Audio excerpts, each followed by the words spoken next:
Hey, what's up, guys? Gonz here for the Face Like the Sun YouTube channel. It's September 23rd. Nothing major happened yet, except for the Pope is currently speaking to all the bishops at the St. Matthew's Cathedral in DC, so I'm kind of keeping an eye on that in the background here. But I wanted to report real briefly on Cern, and specifically Anthony Patch, because he has been coming back around doing interviews, and I'm planning to schedule him to be back on the Face Like the Sun YouTube channel for a discussion sometime next week, so look for that. But I'm going to play for you a clip from Ground Zero with Clyde Lewis that aired last night, and the reason why Anthony went quiet, or, silent for a while, and also something strange that happened to Clyde Lewis that night as well. So here's the clip. We did something called Ground Zero University. We do that here in the Northwest.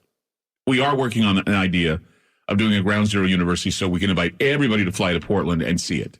And we're going to announce that. But we have these mini Ground Zero Universities, and Anthony spoke at least two of them about Cern. We had you appear at one, and it was fantastic. That video is available on Awakened Roots for a price. If you want to pay for it, it's there. You can watch it. It has a lot of great information in it.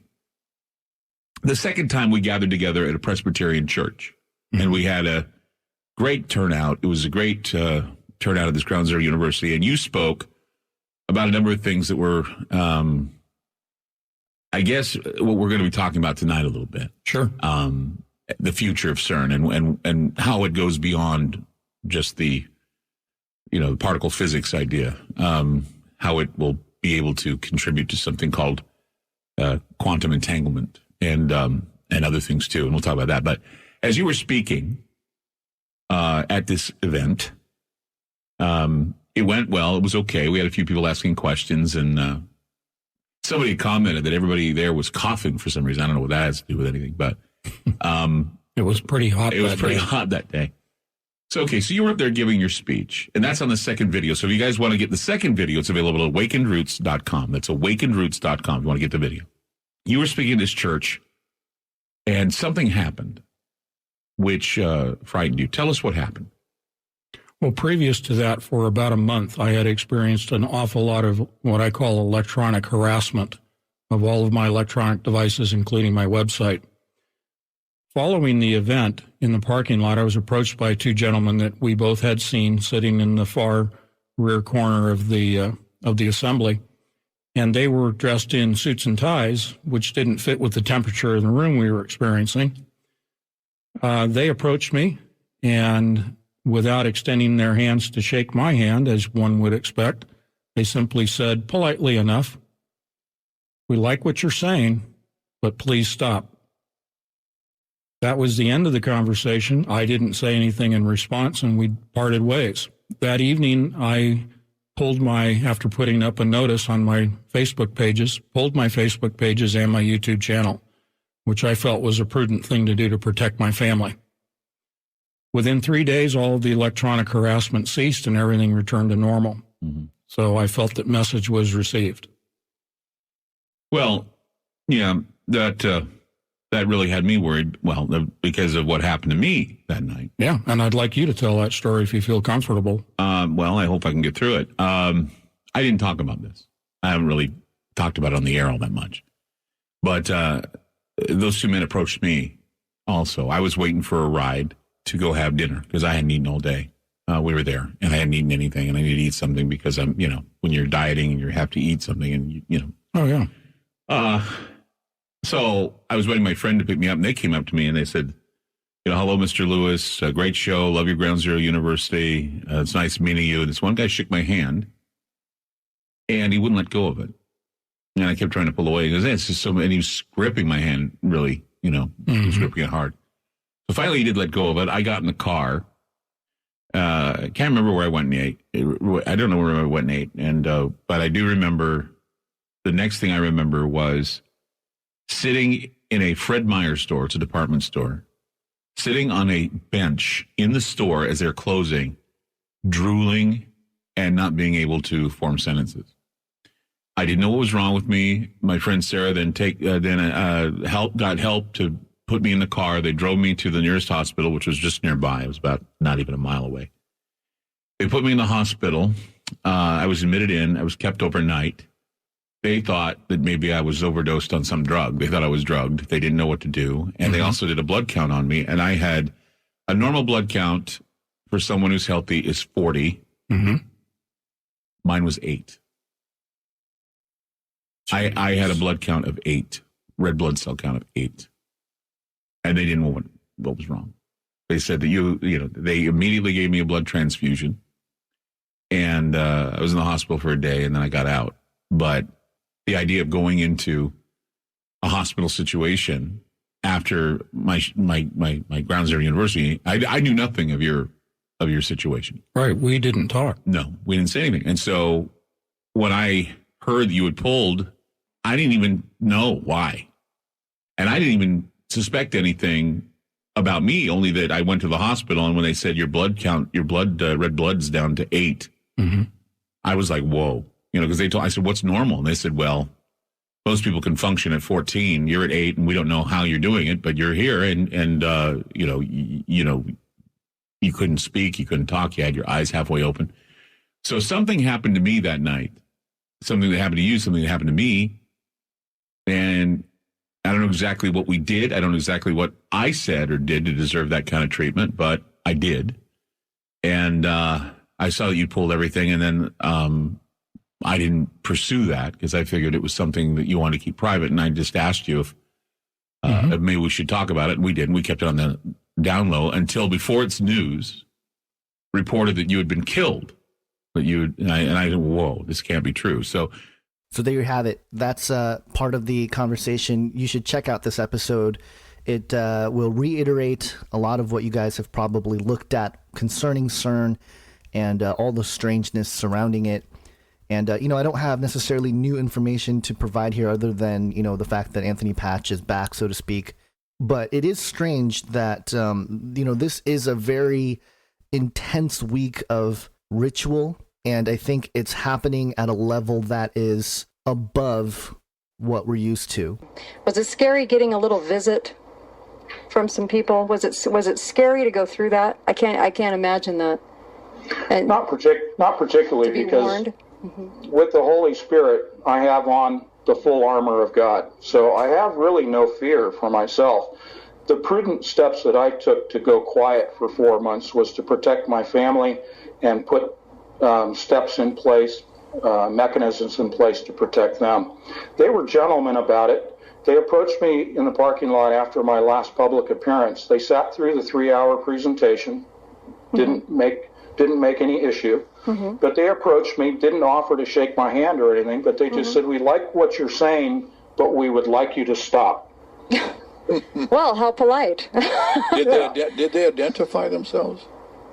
No, they did not identify themselves, but this, previous to this encounter, I experienced over a month of electronic harassment. And it was very obvious they did not like what I was doing and were trying to do everything they could. In fact, I'm surprised this Skype call hasn't been interrupted, because virtually every one that I have participated in has been interrupted. Right. So I chose to heed their warning, and within 3 days, all electronic harassment ceased, everything returned to normal. Wow, that's weird. You had the same experience Dave Hodges had. Dave Hodges went through the same exact thing. He's a talk show host, Common Sense Show, and he went through the same thing. He talked about it on our show, and a couple of visits to our show, we had just major interruptions the whole time he was on. It was just insane. So I can understand that. And then isn't that odd that it just stopped once you stopped? The coincidence. Yep, yeah. It was a gentleman's agreement. But the reason that I'm back here is because God placed it on my heart that this is the time to stand up, to be vocal.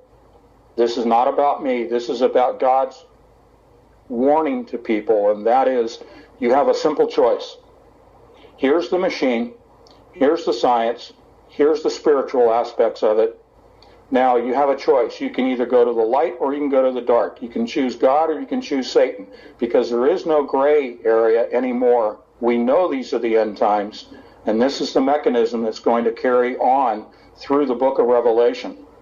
If you're just joining us on the Fox News channel, The Kate Daly Show, this is Anthony Patch, and we're talking about CERN. What's your take, Anthony? Absolutely. I am a born-again Christian, have been since age 16. I believe in Jesus Christ. He's my Savior. That said, that's where my perspective is. Those are the glasses that I wear when I look at this. And you asked me earlier, how do I sleep at night? I sleep very well at night because I know that He's in control. God is in control. Right. Now, with that said, the opening of the abyss, CERN is located. The machine sits right over the doorway to the abyss. And if you've studied anything in Scripture and the Bible, we know that the demonic entities, including Satan himself, Lucifer, are trapped in the abyss. Now, the interesting thing is, back in the Roman times, a temple was erected right where CERN has been built. Apollyon. It's Apollyon, you got it. The temple of worship to the sun god Apollo is where CERN was built. Now, that wasn't by mistake. That was on purpose. They believe that when they open this dimensional portal, they are turning the key to the abyss, opening the door, and that they will be able to release the demonic entities that lie within the abyss. Wow. That, Jeez. Yeah. this is straight out of the book of Revelation.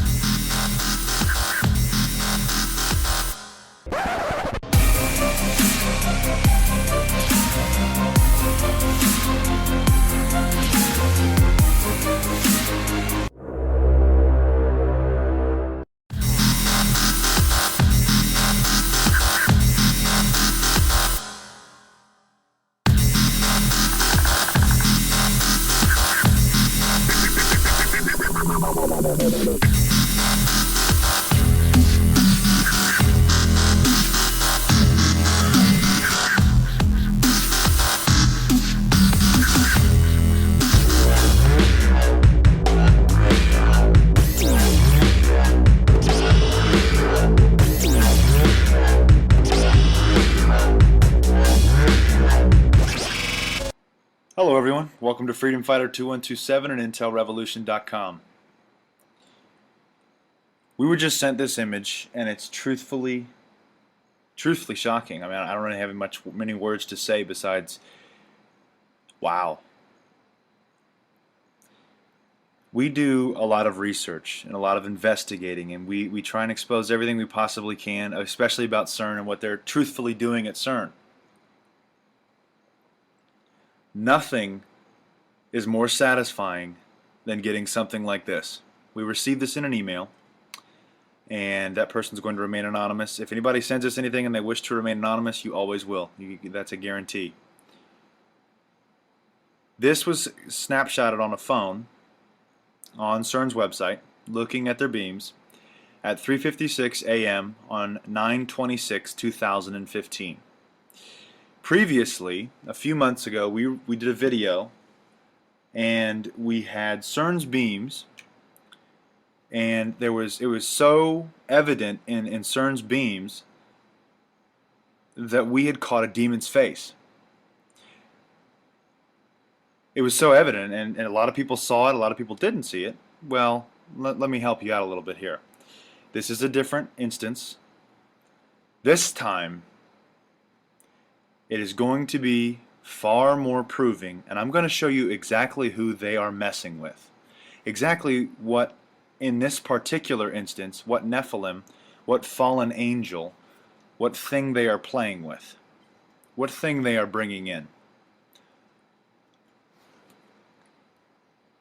First of all, the main image is the one on the right. There isn't much on the left. It just looks like a beam of light. Right now, they both just look like a beam of light, even if we zoom all the way in on it. Let me get going in here. Not much going on here. You can't really see anything. Well, you kind of can a little bit. I only see it because I've been looking at it for hours. But let's do something here. Let's invert this image.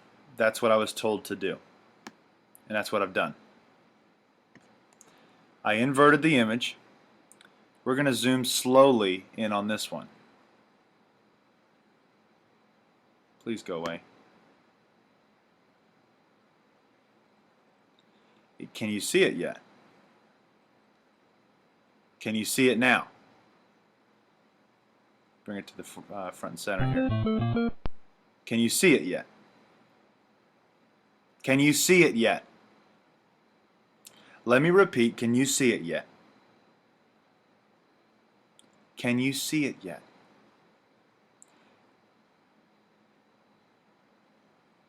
Can you see it now? You are staring at a face inside of Cern's beams. This is an ear. This is an eye. Over here is another eye. Let me zoom back out. It's a little bit more clear. Zoom out. Come on. There we go. Another eye, a nose, a mouth, what appears to be either horns or a crown. That, ladies and gentlemen, is a face inside of Cern's beams. Now, because the image has been inverted and so on and so forth, it looks avatarish. It's a little bit bluish, but that's because the image has been inverted, so we don't really know what color we are really looking at here. And y'all get to that point in just a minute. If you read the title, you know who you're about to see. That appears to be either a tongue or a snake.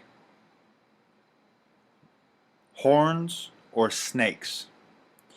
But as my investigation continued, I don't have massively expensive photo editing software, so I can't clear this up. I wish I did, because I would really try and do that. Because I would love to see this clearer in 100%, clarity. But if you're looking at this right now, it appears to be there is a crown sitting on this head. And there are 2 ears, 2 eyes, a nose, a mouth, a tongue sticking out. Well, just in case you don't know who I'm talking about by now, but everybody seems to be obsessed with this Nephilim. Look familiar yet? This is Kali. This is the face in Cern. Let me do that again. This is Kali. This is the face in Cern. Look familiar yet? The shape of the eyebrows are even the same.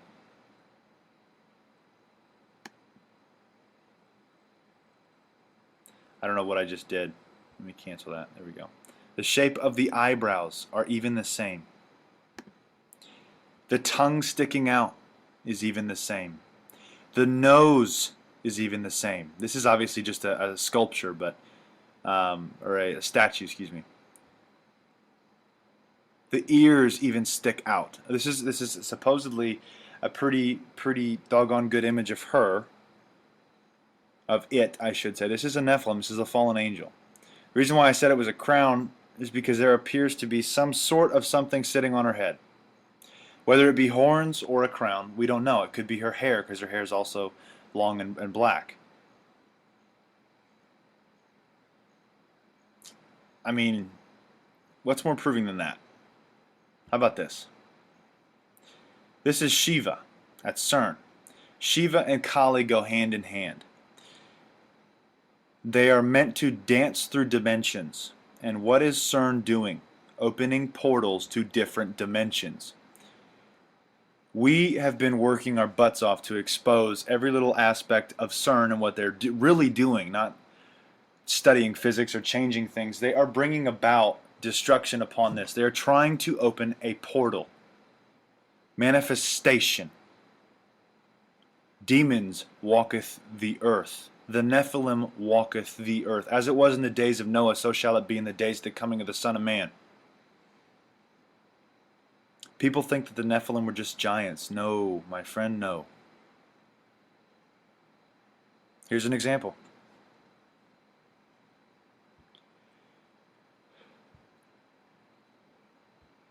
There's the exact statue. Causing destruction. I don't have many words to say other than here's evidence. Look for yourself. The only thing I've got left to say, I think, is we're working on a massive video, and it's actually about how demons are entering our world and how they're doing it, even into some of your homes, our homes, and whatever. and how we can stop it, what we need to prepare against, and how it's very biblical. And this is going to be probably the biggest, most explosive CERN video I think we've ever done, ever.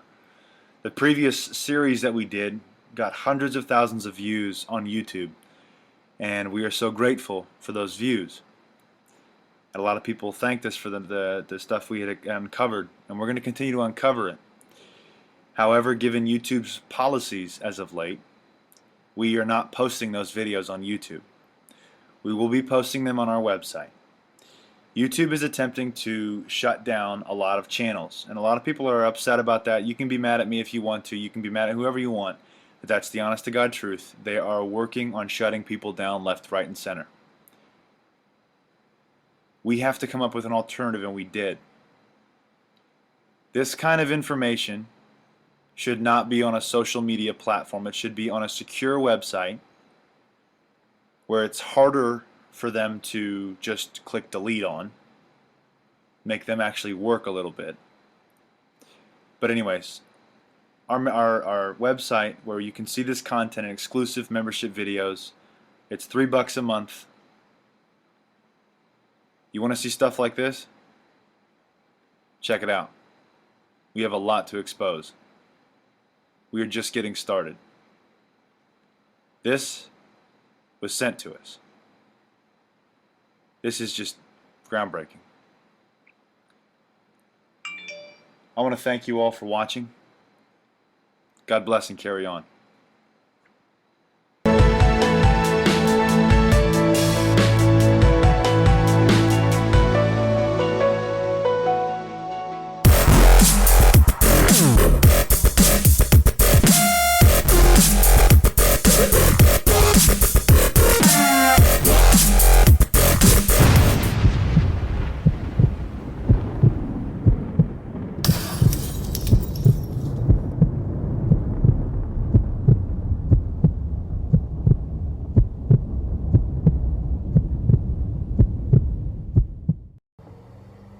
You know, Anthony, when you read about this, and I spent several hours on it to prepare for it, one tends to think that, oh, this is crazy. Right. And I just throw it over my shoulder and walk on and forget about it, except for the fact that there's so much energy, and these are bright, brilliant scientists and physicists and others, and they're spending all this time and energy building this massive thing. They believe it, and so you have to sit up and take notice of it. You just can't say, oh, I'm just going to go on. This is a big deal. Yeah, this is to huge. them, it's a big deal, and they're smarter than I am. They may not be wiser than I am, but certainly smarter. This is the biggest deal facing mankind right now, and I'm not saying that to puff myself up. I'm just a messenger. I'm really no one. I'm just a layperson, and I hold no ill will towards anyone connected with this project. I feel sorry, and I pray for the souls of these people that are involved, because they've been deceived. They're believing the grand lie, and the grand lie is that they've been promised immortality. They truly believe that their actions will result in saving mankind from himself and bringing on immortality for those that are left. And this goes into DNA and a whole nother section of research that I talk about on many of the shows. But I think that people need to understand that this is real. You have to ask yourself, pull back for a moment and say, why would they spend all this money and bring all of the brightest people together if all they were looking for were the elemental particles that theoretically existed at the time of the Big Bang? This is not about the Big Bang, which is just a theory. Yeah. This is not about the God particle and the Higgs boson that they talked about in public. Yeah. If you look at what they put out in public, such as their recent video called Symmetry, it's essentially a choreographed dance, very ritualistic, very occult. This is a ritual in which they are communicating with the other side, the other dimension. They put this out for public view and public consumption. If you look at that very carefully through the glasses that I wear, you see the demonic right there in the symbolism, in the patterns of movement of the dancers, of everything that's going on in this public video. called Symmetry, and you can find it on YouTube. Jeez. They put out all this information, so we can choose to ignore it and go watch football. Yeah. We can play with our phones all day, but I'm challenging people, move away from the distractions, move away from the programming, move to looking at what they're doing at Cern, because very quickly it's going to be right in our face, affecting everyone. You mentioned computers. In the beast system, in the book of Revelation, there is a computer already in existence. It's the model 2048. I won't mention the company's name because that's what got me in trouble with the intelligence agencies about 4 months ago, and why I went dark for 4 months. But it is known as the adiabatic. That's essentially without heat or minimizing heat. It operates in a superconducting, very cold state environment in a black cube, which shields it from outside electromagnetic interference. The point is, this is an adiabatic quantum computer that is artificially intelligent. It is connected directly with CERN. It will control the opening of the portal, and it will also be the control mechanism for the new beast system, the New World Order's control mechanism. Okay, and so this has been a remarkable work. You have spoken all over about this, all over the nation. And if you were going to describe it to somebody like me, without a science background and somebody that just generally does not know much about CERN, how would you describe this to somebody? Well, it's the largest, most powerful, and most expensive machine ever created by man in recorded history. Jeez. Wow. Yeah. Who knew? And what does it do? Well, in parlance of us lay people, they're smashing rocks together at near the speed of light. Okay. Rocks? So why do they want to do this, and what is the desired outcome of this? Well, their advertised public relations press release will tell you that they are looking to open up portals or gateways to other dimensions, in addition to they're recreating the physics that occurred at the theoretical beginning of the Big Bang, and they are searching for those elemental particles and energies that existed moments after the explosion of the Big Bang. That's what they put out for public consumption.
And what's your take?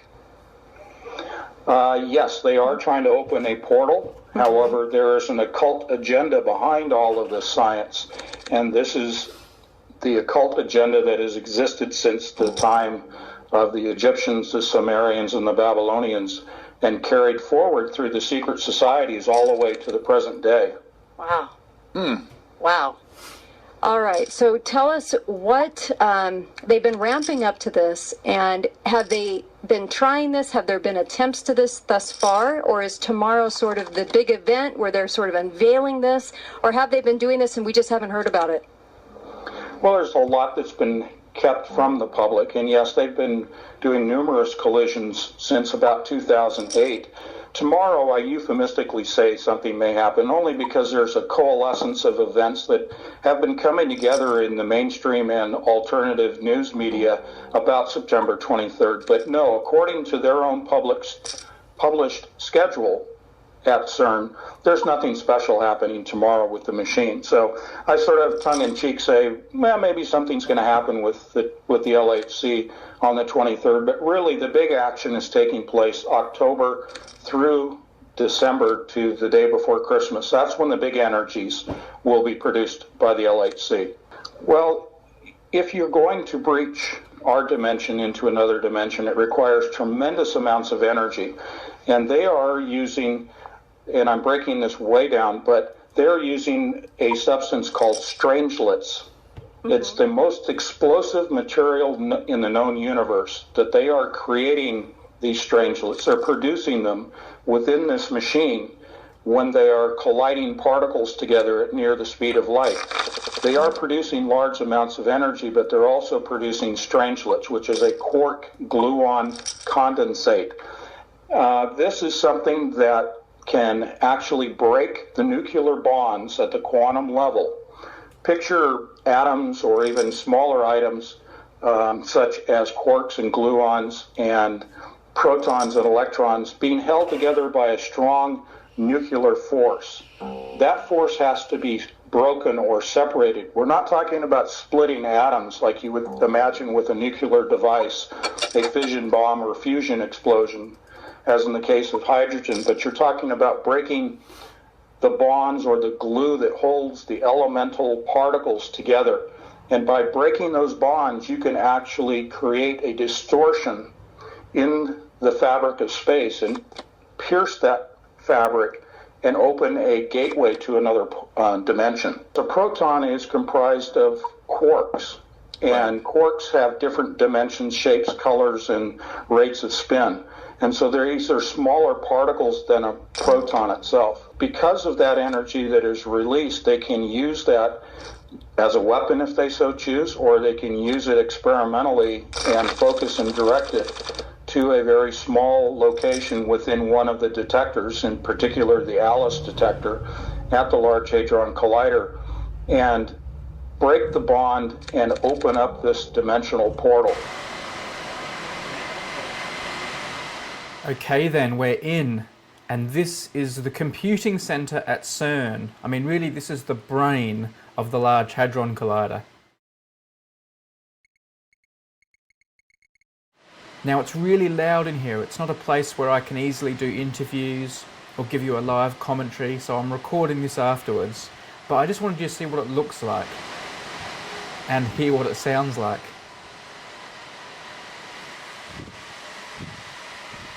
When you walk through these kind of little corridors here, I can't tell you how hot it is.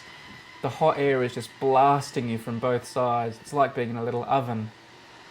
And of course it's so loud, I mean, you can hardly hear yourself think. Now, this is really the heart of what Cern calls the grid, which is a network of computer systems and centres around the world that's used to process the insane amount of data produced by the Large Hadron Collider. The LHC produces about 600 million particle collisions a second, and although they don't keep everything, I mean, that would be crazy, they just keep a tiny 100,000 snapshots per second. That's still a fair amount, obviously. And that means they're storing over 1,000 megabytes per second, and it makes its way here to the data center. Now, the data doesn't just need storing, it needs processing, and that's where the grid comes in. This center is the start of it all, and they call it Tier 0. It's the Tier 0 center. Then there are Tiers 1, you get Tier 2s, and you get Tier 3s, and they're scattered all over the world. Together they allow thousands of physicists to access all this information and, more importantly, crunch all the data, process it, make sense of it all. And I mean, just the Tier 0 center here alone does 1 million jobs a day, and it can transfer up to 10 gigabytes of data every second. And I mean, these are just numbers obviously, but when you think about it, they're pretty high numbers. Now, as you can see here, some of these banks, some of these racks of computers are kept in kind of these glass enclosures. I didn't actually ask about that, but I'm assuming it's all sealed so that it's more easy to keep air conditioned and to keep cool. Cooling this place is just so important. And in fact here, you see these big blue towers? I mean, that's part of the air conditioning system. I'm pretty sure they told me if the cooling fails, everything gets switched off very quickly. Otherwise they have a bit of a meltdown. I do love that you sort of have these little keyboards and computers on the end of the racks too. I mean, it's obvious that you would, but it somehow amuses me. I'm not sure why. I mean, I sometimes think the cables behind my computer and television are complicated. When I see this place, I feel like my head's going to explode.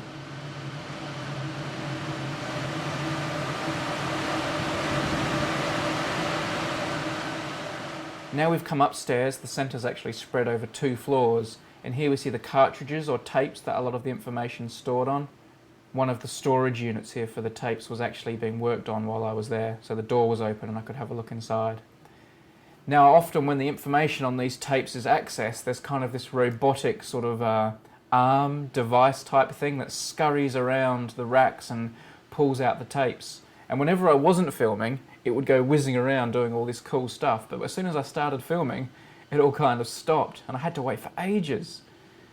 But I was determined to show you one in action, and eventually I managed to get this.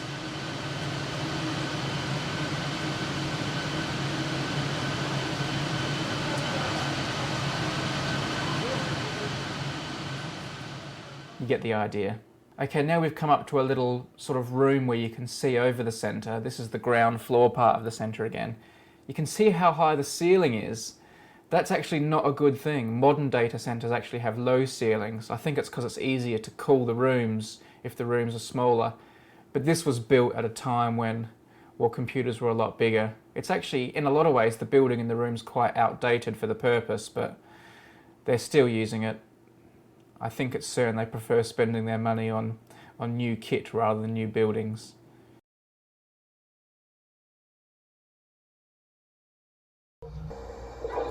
Well, they have plans on the board for 2017 all the way through 2030 for upgrading the machine, specifically the superconducting magnets that they are using. And they will, as they did in 2012, they shut down and changed over to what are known as titanium niobium superconducting magnets. They have another evolution of those magnets ready to be installed following the shutdown just before Christmas of this year. So they have long-term plans to get up to what is known as 100 Tera electron volts, or TeVs, 100. Right now they're operating at 13 Tera electron volts, and between October and December they will be operating at a little over 14 Tera electron volts. So most definitely, if they don't open the portal this year, they will move right ahead with their agenda.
would we see or notice all the way over here in the United States? Or what could we see? What are some of the problems that will arise?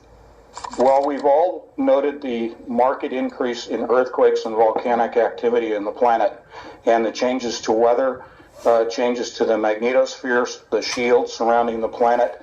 We're seeing more southerly located aurora borealis, which are magnetic effects upon the shields around the planet. We're already seeing changes and distortions to the planet and the atmosphere and our weather that have a direct correlation to, in particular, the superconducting magnets at the Large Hadron Collider, as well as the magnetic lines of force that are generated by the acceleration of particles within the main ring. And those particles generating those lines of magnetic force are having effects on the planet in the form of gravimetric waves, gravity waves that are propagating through the crust and through the mantle of the planet. September 16, 2015. This is a tsunami and earthquake update, but I've got to start here. You're looking at record bunches as far as proton collisions. Never in the history of mankind have you seen what you're seeing tonight. Notice that 6.5 TeV per beam gives you the 13 Tera electron volts. We've seen that before, but within a week, we went from 450 bunches as far as the amount of collisions to 1033. Not quite tripling record energies. What's critical is the time right here. Just before 0300 hours, you saw an intense rise in the energy that has maintained to this point. The beam energy is in the green. The beam intensity is the red and blue lines. But that long, extended green line rising at before 0300 hours is very important. Now you can see the beams are much tighter than in the other video. They were running at much less power. But again, you're looking at record energy being collided. Again, 1,180 nominal bunches. Remember, less than a week ago it was 480. Now, in the earlier video, they were down. They had dumped. Now they are back up running very hot. The time that you're seeing on these scales is very critical. The target for the luminosity is in the red, but the delivered amount of energy is in the green. Important again, because I believe they're clipping the monitors.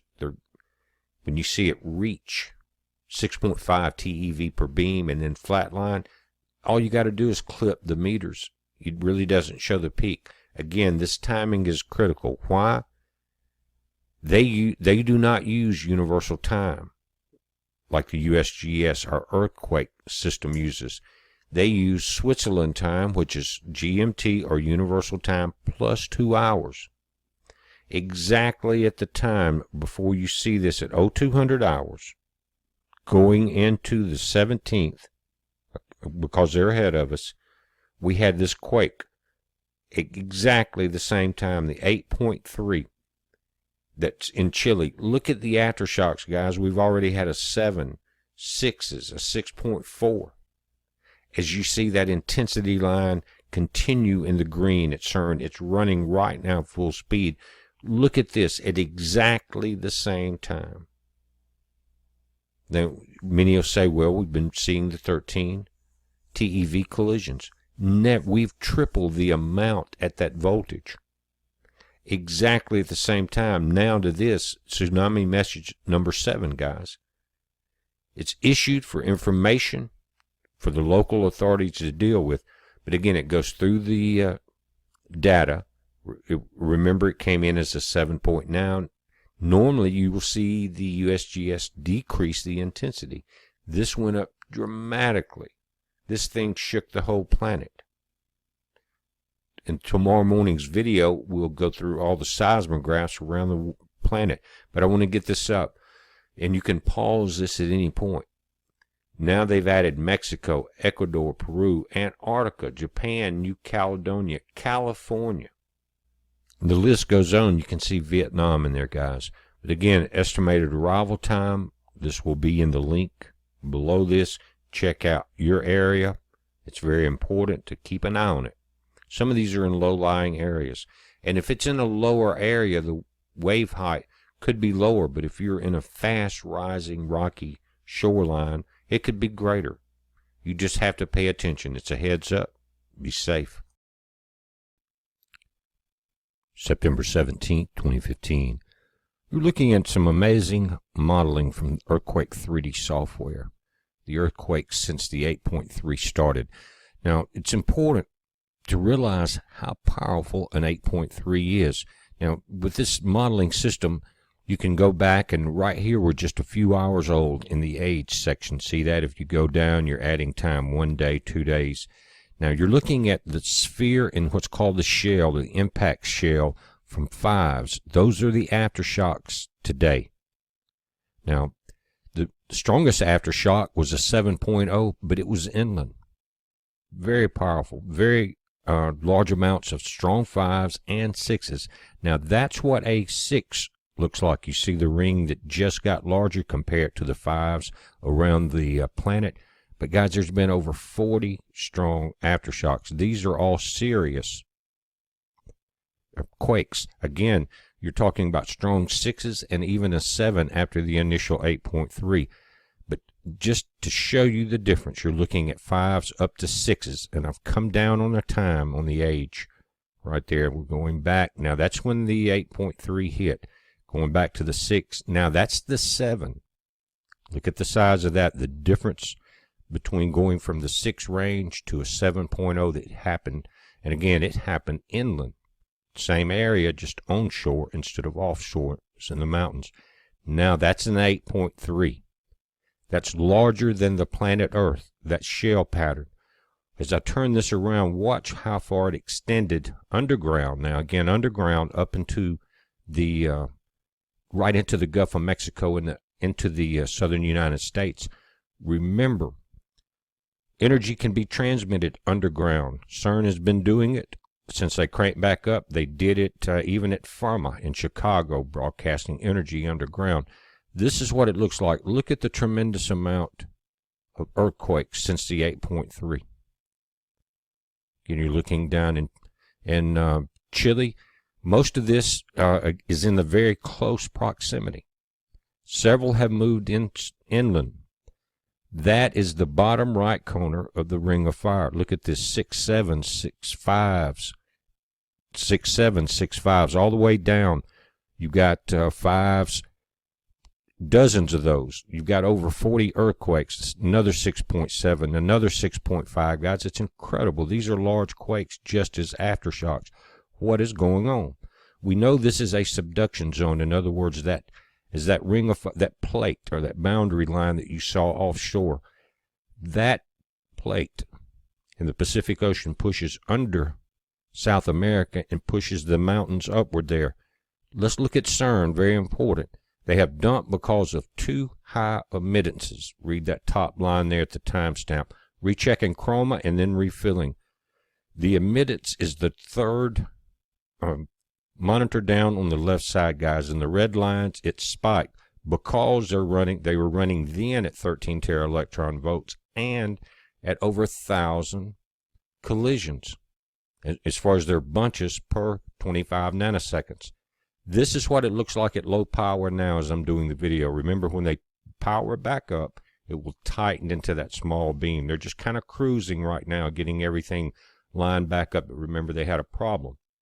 Now, it's interesting. In the video last night, I showed you right here with the 8.3 earthquake.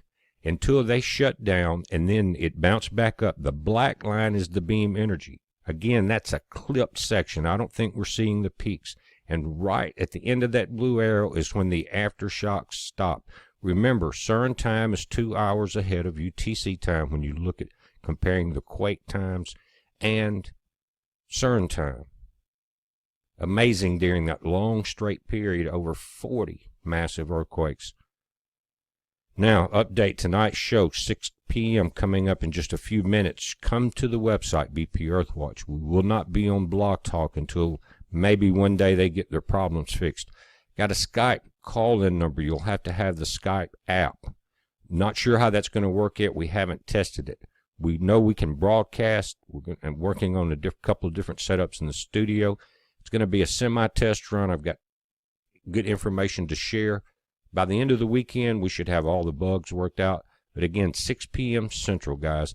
Once you click there, you see the chat that's right beside the mic on the BP Earthwatch channel. That will bring you here. Now, if you come here and you've turned on the player at BP Earthwatch, the player here will automatically come on and you'll start getting an echo. You'll have to turn one of those off. Again, we're working the bugs out of the system. It's a heads up, 6 p.m. Central, 7 on the East Coast, 4 p.m. on the West Side, guys. Be safe.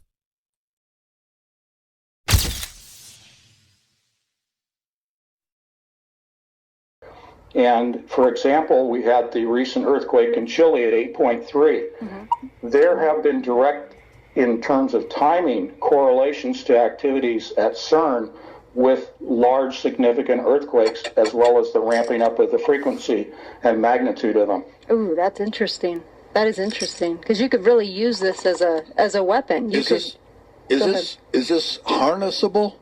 The products of this, these. Can they control it? Yes. This, you said it could be weaponized, and in order to do that, you have to be able to direct it, control it, harness it. Is that possible? Well, when I mentioned weaponized, I was speaking directly to the particles known as strangelets. Those can be weaponized, but they also have the characteristic that is similar, or as I call them, the cousin to the black hole. Strangelets are so heavy and dense that they actually penetrate the Earth down to its core.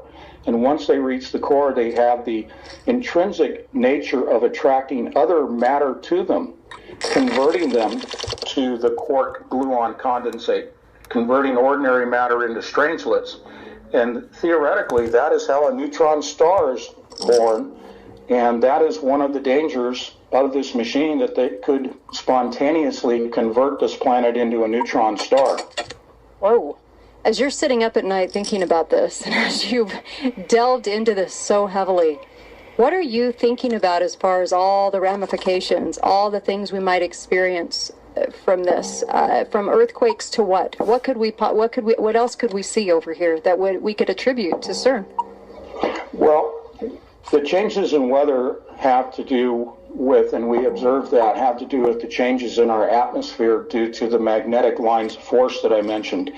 There are things called telluric, T-E-L-U-R-I-C, telluric waves that propagate from the machine, project from the machine into our atmosphere. And these are causing disturbances, much like some people may have heard of the machine, the ionosphere heater known as HAARP.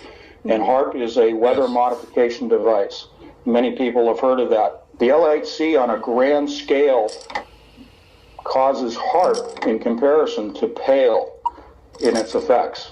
So we are seeing these increases in distortions to the weather patterns, but we're also seeing increases in magnetic energy that is reshaping the shields and opening the shields, the magnetic lines of force around the planet, the magnetosphere and magnetopause, allowing more X-rays and gamma rays to penetrate to the Earth. And these have effects upon not only the weather, but also cause the increase in earthquakes, because we're absorbing more energy into the core of the planet, including more protons from the sun in the core, heating the core and expanding the planet like a balloon. Wow. Wow, I know people out there are just in awe. You're welcome to call in 673-1450. We can probably squeeze in a phone call. Now, have you studied the physical aspect of it? That is, well, go ahead. We'll take a caller and then ask your question, Dave. Hi, caller. Welcome to the show. Okay. Wow. And what will be the impact here in this part of the country where this collision takes place? What do you think that impact will be, Anthony? Over here. Well, thanks for the call. Yeah, as I said earlier, we are experiencing the impacts in the form of earthquakes here. If there is actually an opening, and I believe there will be, an opening to another dimension, then the entire planet will be affected. We'll know that it happened. We'll know that it's been opened, simply because now we will have unleashed upon mankind the demonic entities that are promised to be released in the book of Revelation. Do you believe they exist now on the Earth? I think in small quantities in certain areas, certain aspects, the demonic entities are here. They need to be invited. I'm not an expert in the occult. However, I know enough that I have seen evil face to face, particularly in Oakland, California, as a paramedic. I've seen the evil. All of us have. We know that evil exists everywhere. There are, I think, small quantities of demonic entities within our realm already, but they need to open this up to allow everybody to come out and play. Is this something we would notice more of, say, than natural disasters, things like that? What do you think we'll notice more of instantly with this?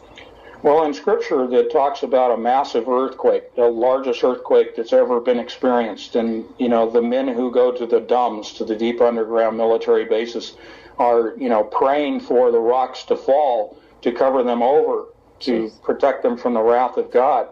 That's what we're going to see and experience with this machine, is it brings on, and that's why I believe God is going to allow this to happen, brings on the fulfillment of the book of Revelation in all of its forms. Is anybody standing up against this vocally? Are there any scientists that have come out and said, I have been involved in this, I no longer want a part of this, or has anybody in the mainstream? Yeah. That's interesting. This shows you, even though it's the largest, most powerful, most expensive machine ever built by man in recorded history, very, very few people are even aware of what's going on, much less anyone rising up against it. And therefore, you have a handful of scientists who have raised their hand, much like Stephen Hawking did, and said, hey, we need to think about what we're doing. If you open a dimensional portal, you don't necessarily want to know or greet what's going to come through. Hawking is well aware of the demonic side to this. We go back to Nikola Tesla. Tesla, all of his research in his later years, he openly admitted he derived his information for his later experiments from the dark side. His early experiments, he claimed, came from benevolent entities, but his later ones he knew were dark. This machine, the LHC, is the advancement and personification of all of Tesla's work. This is the Tesla machine. So there are scientists who know this and have said that. There have been a few people this year, very young scientists at Cern, who had actually begun to release information exposing what was going on, and they were killed. And it's been proven that they were murdered. Jeez. The following program is closed captioned for the thinking impaired.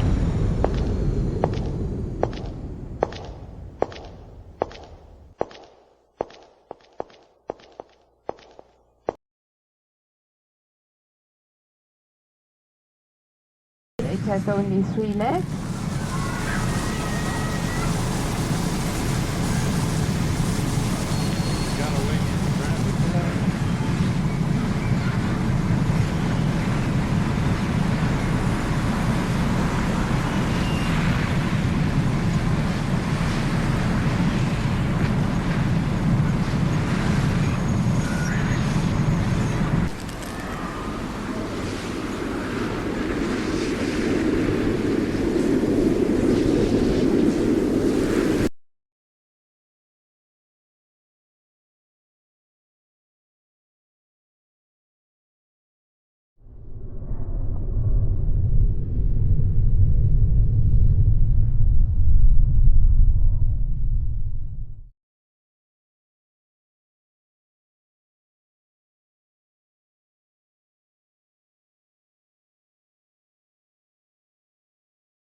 developing story. There has been an explosion. Absolutely shocking.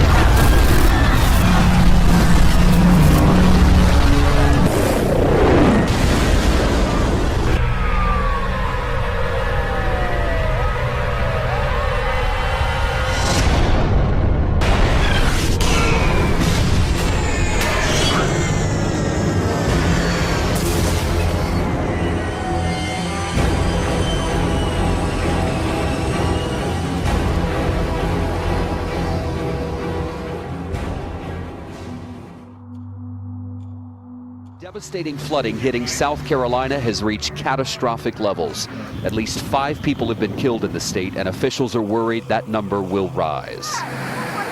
Several days of relentless rainfall have left roads so saturated, on Sunday, many of them gave way. We haven't seen this level of rain in the Low Country in 1,000 years. That's how big this is.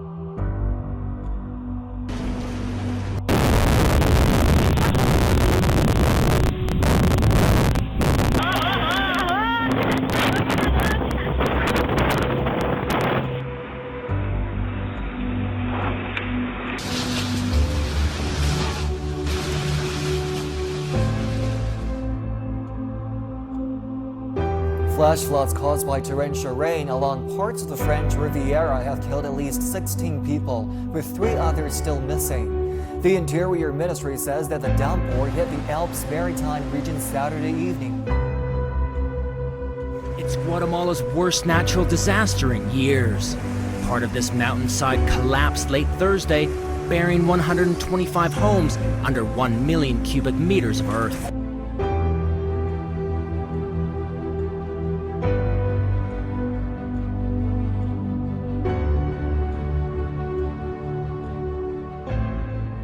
This hurricane season will already go down in the record books as the most active for the Central Pacific.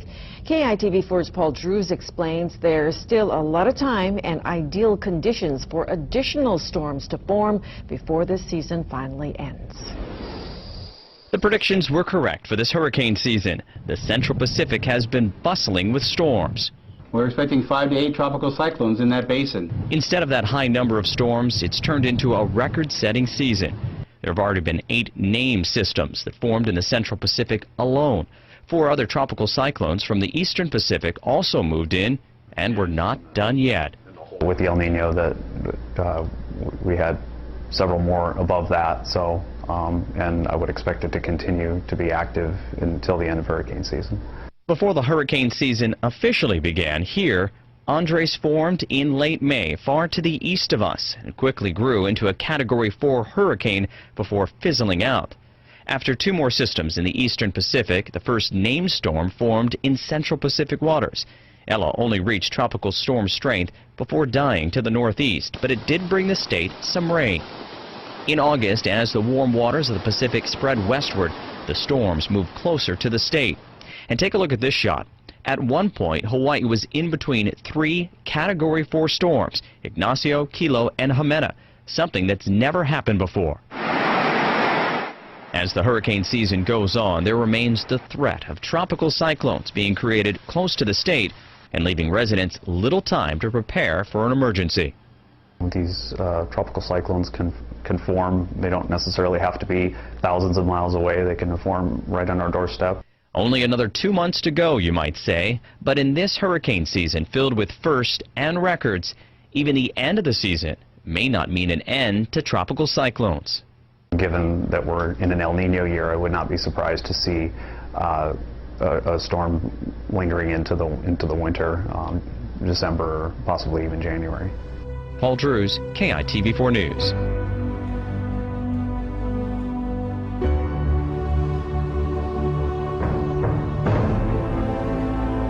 It's Guatemala's worst natural disaster in years. Part of this mountainside collapsed late Thursday, burying 125 homes under 1 million cubic meters of earth.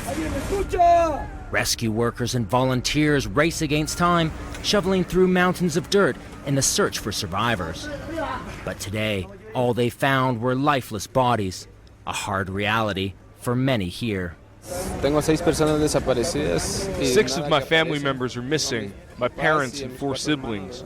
I haven't been able to rest, and I won't be able to until I see them again. But asking to see them alive is a lot. They're buried under 15 meters of dirt. The landslide hit around 9:30 at night when many people were at home. It followed days of near constant rain. Those who could ran out of their homes when they heard the hillside crashing down, but many didn't escape. My neighbour's house was here, along this edge. When it was hit, everything was pushed back 2 meters. They're digging here, but they haven't found any survivors. Heavy machinery was brought in by the army, and more than 1,600 rescuers have joined the search, motivated by signs of survivors. Every 20 or 30 minutes you can hear a whistle blow and everybody stops working. That means that somebody thinks that they've heard a voice coming from underneath all this tons of mud and rock. But with this layered up 45 meters on top of the houses, many people here say that they're running out of hope. Rescue workers have no plans to stop the search, but the moment the rain falls again, they could suspend the operation. We can see that the hill opposite the slide also runs the risk of a landslide, and on the side that already collapsed, there's a fracture that could bring down more earth. Some say this was a disaster foretold. In 2008, authorities warned local politicians that this ravine was a risk zone and that no one should be living here.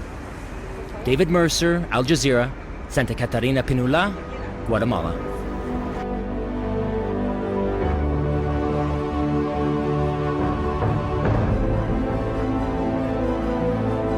Millions in the southeast are dealing with some of the worst flooding in the area's history. Torrential rain forced hundreds of rescues Sunday in South Carolina. The flooding has killed at least 7 people in the Carolinas. South Carolina's governor says a downpour like this happens only once in 1,000 years. Several cities have already broken rainfall records for October. Mount Pleasant, South Carolina, received more than 2 feet of rain in the last few days. David Begnaud is in Columbia, the state capital, where about a foot of rain has fallen. David, good morning. Nora, good morning. I'm standing in a sinkhole, and behind me is a tax business that was destroyed when a wall of water rushed through it. There are scenes like this all over the city of Columbia. As calls for help came in yesterday, the water was rising almost at the same time. More than 200 people were rescued here in the city. Around town right now, people who have water have been told they need to boil it, and those who don't have been told they may be without it for 3 to 4 days. It's a disaster here. Oh my God, the truck is sinking. The truck is sinking. The devastating flooding hitting South Carolina has reached catastrophic levels. At least 5 people have been killed in the state, and officials are worried that number will rise. Several days of relentless rainfall have left roads so saturated on Sunday, many of them gave way. We haven't seen this level of rain in the low country in 1,000 years. That's how big this is. Crews rescued hundreds of people from fast-moving floodwaters. Yep, he just made a mistake. The driver of this pickup truck tried to drive through a flooded street, but his car was quickly overtaken. A man swam in to try to rescue him, but moments later, he too was trapped in the high water. Both men were rescued by emergency crews in a scene that is playing out across this state. This is Gills Creek. The water here has risen, we're told, at least 10 feet. And there's concern of another dam failure just right up the road. We've learned at least 5 dams have failed in Lexington and Richland counties, flooding those communities and prompting county officials to issue a curfew. 600 National Guardsmen have been activated, 8,000 are on standby. The Coast Guard rescued this woman and her 15-month-old child after they became stranded in their home in Charleston. This is an incident we've never had before because it's water and it's slow moving and it's sitting and we can't just take the water out. We were there as Ronald Austin retrieved medicine from the flooded home of his 84-year-old father. A neighbor with a kayak helped Austin make the potentially life-saving trip. Just a godsend right there. You'd be able to, somebody to give you a ride there, you know, that was just almost like an answer to a prayer. The city of Columbia has gotten more than 18 inches of rain in nearly 24 hours. That is almost a third of what they will get all year. You hear the sirens behind me, rescue crews already out and about. A majority of them are waiting for sunrise. When that happens, Vanita, we're told they will go back into search and rescue mode, going door to door just to check on people. Some unbelievable signs of devastation. David, thank you. There's the whole right side of the road. Boom.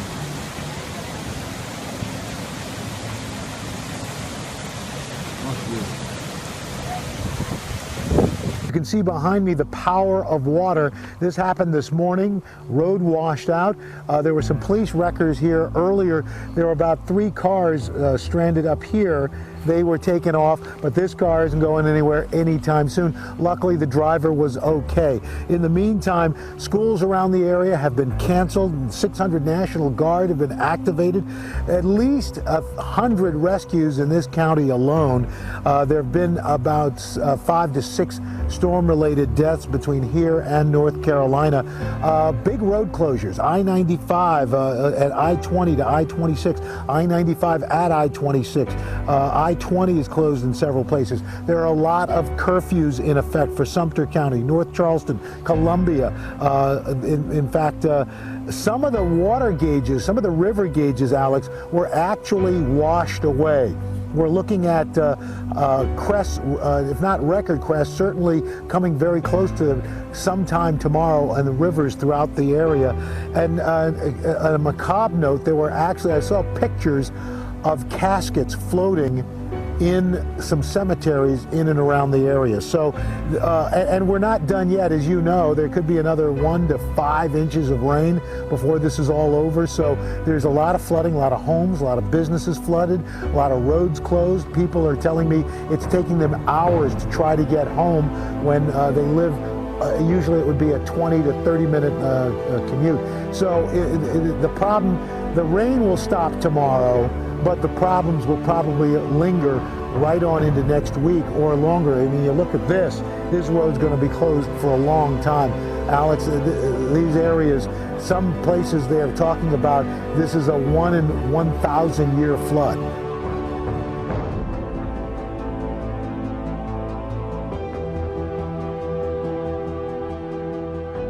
And the typhoon Mujige landed in Guangdong on Sunday afternoon and headed west for the neighboring Guangxi-Zhuang Autonomous Region. The storm is now moving northwest at a speed of about 20 kilometers per hour. It has wreaked havoc during China's Golden Week public holiday, but many people are traveling. Guangxi issued its second highest storm alert and suspended services of 11 high-speed trains running along the coast for 12 hours from noon on Sunday and halted ticket sales of trains until Monday at noon.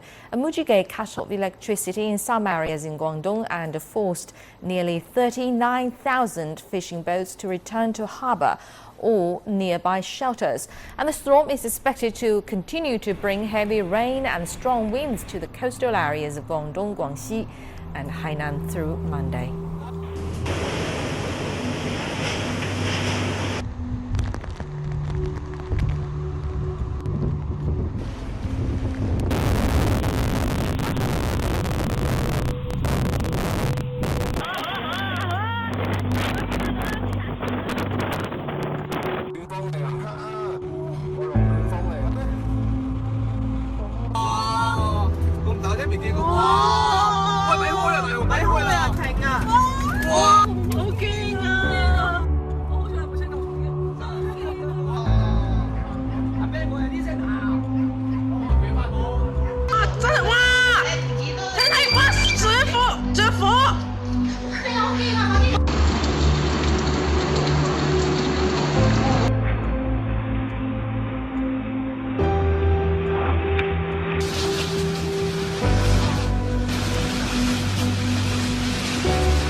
Flash floods caused by torrential rain along parts of the French Riviera have killed at least 16 people, with 3 others still missing.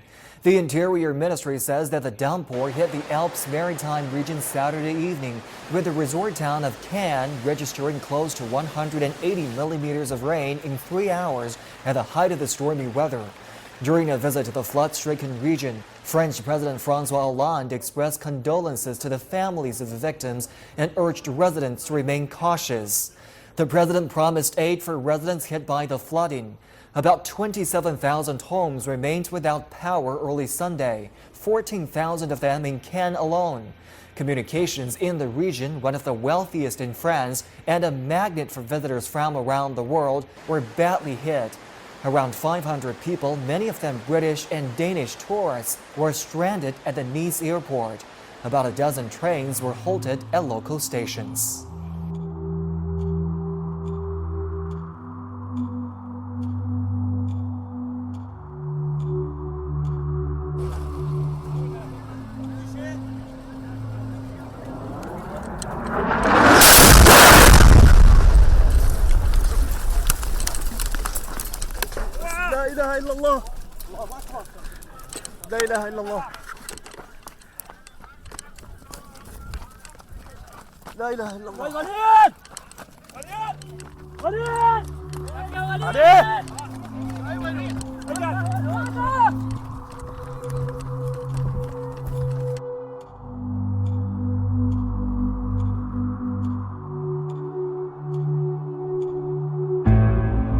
Search resumed this morning for an American cargo ship that vanished during Hurricane Joaquin. A CBS News camera was aboard a Coast Guard search plane yesterday. Searchers found a massive debris field. It is unclear if it came from the nearly 800-foot El Faro. The ship was sailing from Jacksonville to San Juan through the Bermuda Triangle. 33 crew members were on board, including 28 Americans. Mark Strassman is in Jacksonville, where family members are waiting for word. Mark, good morning. Good morning. Last time anyone heard from the crew, the ship was listing, leaning at an angle of 15 degrees, taking on water, and stuck in the middle of a monster hurricane. Well, turns out what got them into the jam was terrible timing for engine trouble. Out in the Atlantic, Coast Guard search and rescue crews have located a debris field that stretches 225 square miles.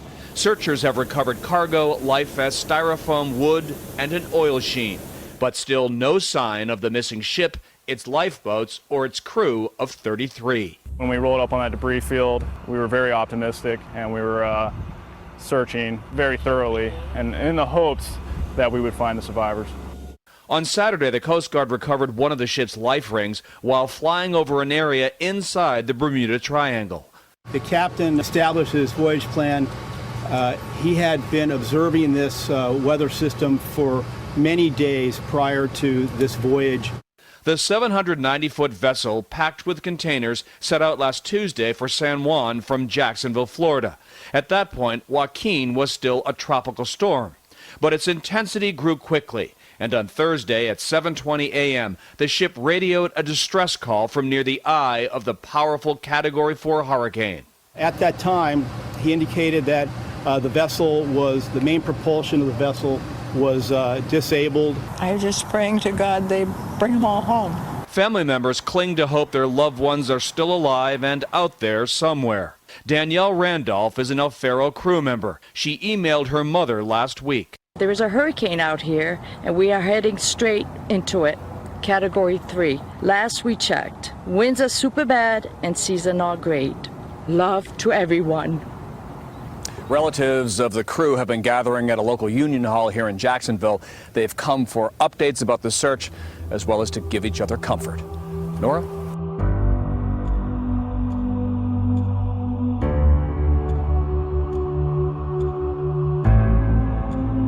folks who are watching, if you are in or very familiar with South Carolina, the dam is in the community of Forest Acres, as Nick pointed out. It's the Over Creek Dam. Tom Sater is with me from our weather center. And Tom, again, just to also reiterate to people that they need water. The lack of electricity, issues with water, no drinking water, and so that's an issue. But then you have this fact that there is a mandatory evacuation now ordered downstream from this dam. What would those evacuations, what would they look like? Well, that remains to be seen right now, Brooke, because right now we're just getting these media reports that there is this breach. Let's talk about where we are here and what is a breach. It could be overspill of a dam. It could be a small crack, possibly a small fracture. Now, when you look at the area, here is Forest Acres. Notice the high concentration of neighborhoods in the community here. When you take a look at the lakes, this is Rocky Ford Lake, you've got Spring Lake, and then it makes its way toward Forest Lake. These actually kind of flow a little bit toward the south. The dam, we believe, of course, what is called the Over Creek Dam, the breach, if it does occur and makes its way here, the evacuations would take place throughout the entire area. But again, it remains to be seen, Brooke, what this breach actually means. We're still trying to get information. I can tell you, in the last 24 hours, there have been over 30 breaches of dams and levees, which means try to, manage any type of river flow in the near future. It's spilling into some communities, which means if evacuations take place and other breaches fail, other levees fail, there will be more swift water rescues. There will be more in the way, of course, evacuations. Now, let me show you something else which is critical, because it's not only this dam situation, Brooke, that we're talking about. When you look at the massive amounts of rainfall that has fallen in the area, and we know it's historic in purple, take a look now when I give you an idea of all of the rivers. The small tributaries, such as Gill Creek, which is near this dam we're talking about, rose over 7 feet in just a couple of hours. It washed away the river gauges. That has happened in many little smaller streams and tributaries. That's almost unheard of, meaning the levels have reached historic levels. All of these smaller tributaries are going to get into the larger rivers. Everything flows from west to east back across the state.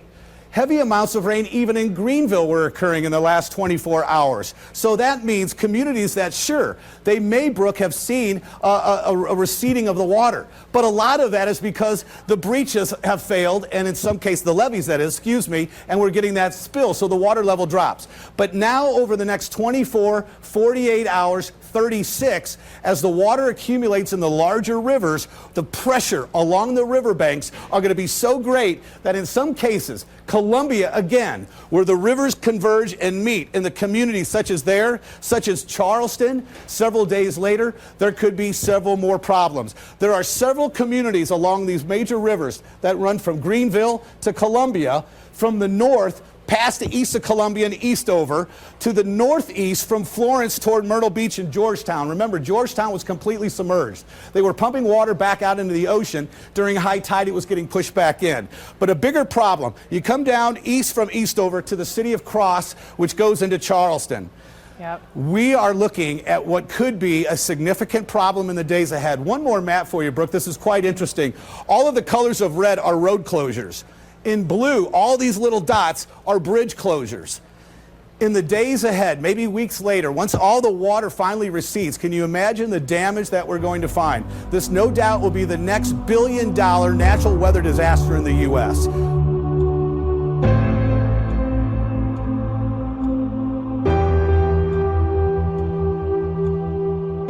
A critical situation at the University of South Carolina. The campus in Columbia is without water, and students are rushing to stores to get bottled water. They're stuck in their dorm rooms, unable to leave because of the flooded roads. I'm a student, can't really leave since they're closing roads and that kind of thing, so that's about, you're kind of stuck. Emergency crews are working to get them bottled water and portable toilets. Officials say it's fortunate that at least the campus is on high ground and residence halls have not been seriously damaged. I live on the 12th floor of a building, so I should be fine, hopefully. Right now, we're standing in line at CVS because nobody has water and it has to be boiled. And how long have you been in line here? 30 minutes. Oh, wow. I'm Ari Sarsalari, The Weather Channel.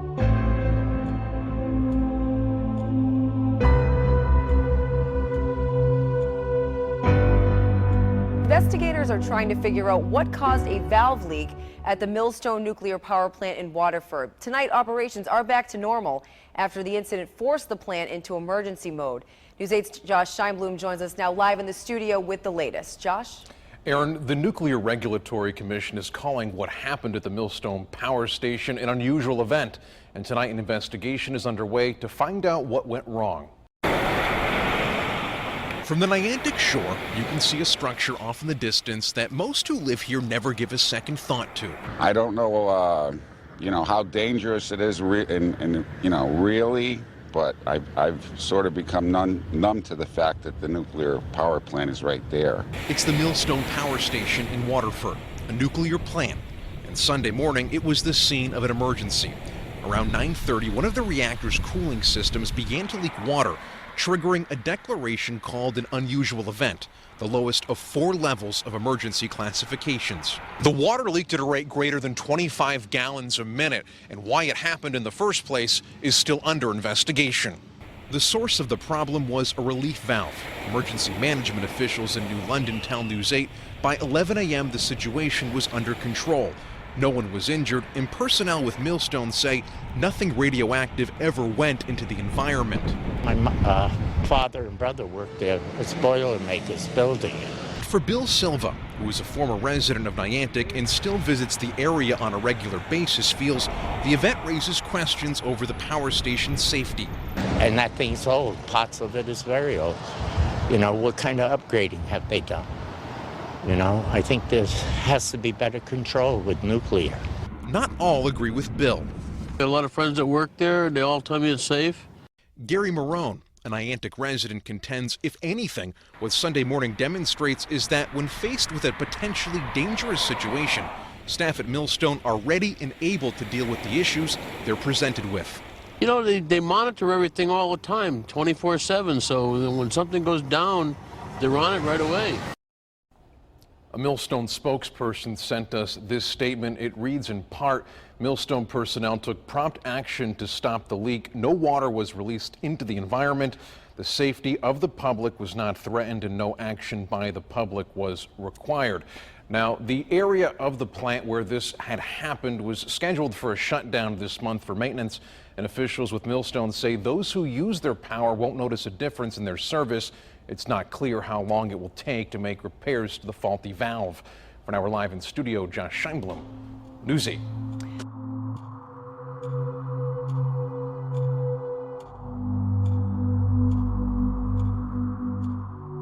Turkey says the Russian jet entered its airspace south of the Hatay region on Saturday.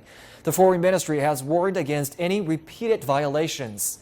It also said Turkish Foreign Minister Feridun Sinirlioglu has already spoken about the incident with his Russian counterpart Sergei Lavrov, as well as key NATO partners. The UK's ambassador to Turkey, Richard Moore, called on Twitter Russia's move as reckless and worrying, and said UK and other NATO allies would stand shoulder to shoulder with Turkey. Turkish President Tayyip Erdogan has criticized Russia's airstrike in Syria as a grave mistake.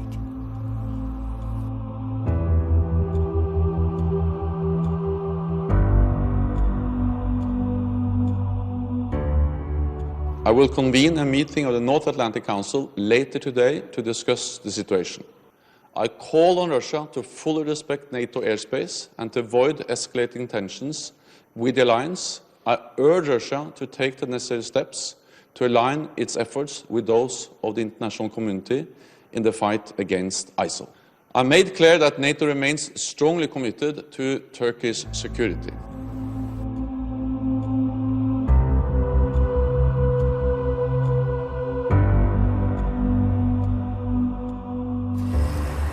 The old city was in a virtual state of lockdown, for Palestinians who wished to enter, that is. Heavily armed police blocking all the access gates. The unprecedented security measures followed 2 separate knife attacks overnight. 2 Israelis were killed in the first and 1 lightly injured in the second. In each incident, the Palestinian attackers, both 19, were shot dead. Tourists continued to be allowed into the old city, slowly filing through the police lines, while Palestinian after Palestinian is being turned away.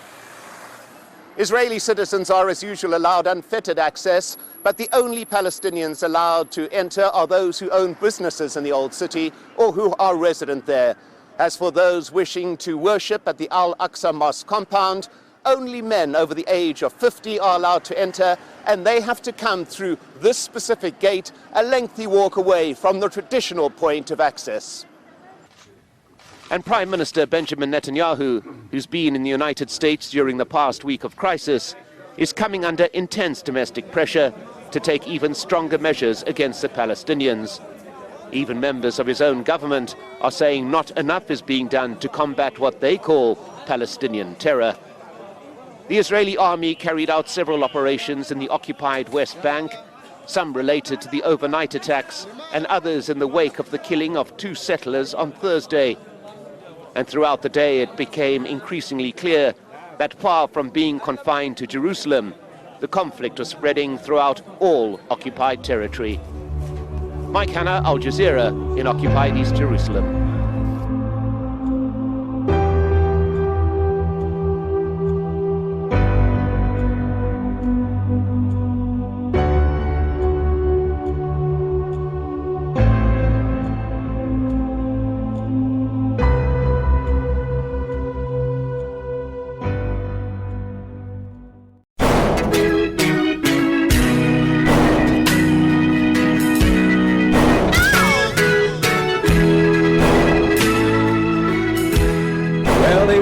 On the water,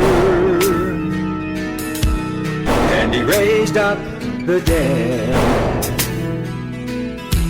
and we teach all the children that he died for our sin. But something's gone wrong. This world's in a mess. Jesus is coming,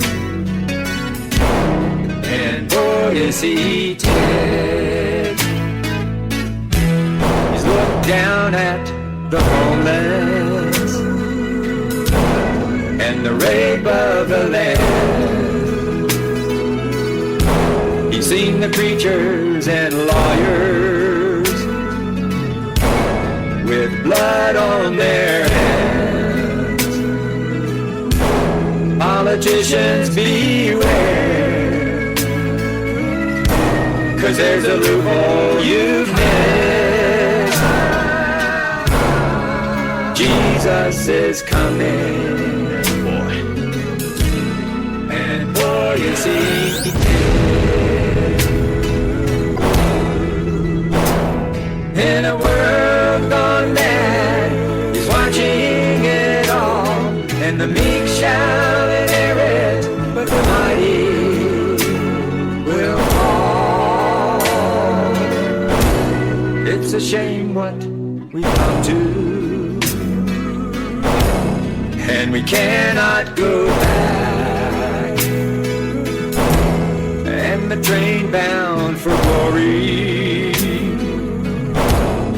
went down the wrong track. Soon the love in his heart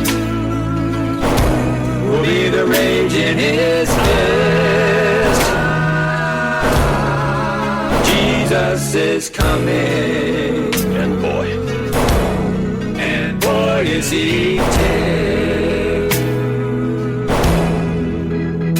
As sure as the clock ticks, Jesus coming is soon, and oh boy is he ticked.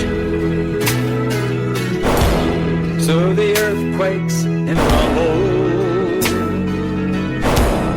and it floods like a curse, and the hatred and crime, you know it only gets worse. These warnings to me, no more and no less. Jesus is coming, and boy is he dead. Jesus is coming. And boy is he terrible.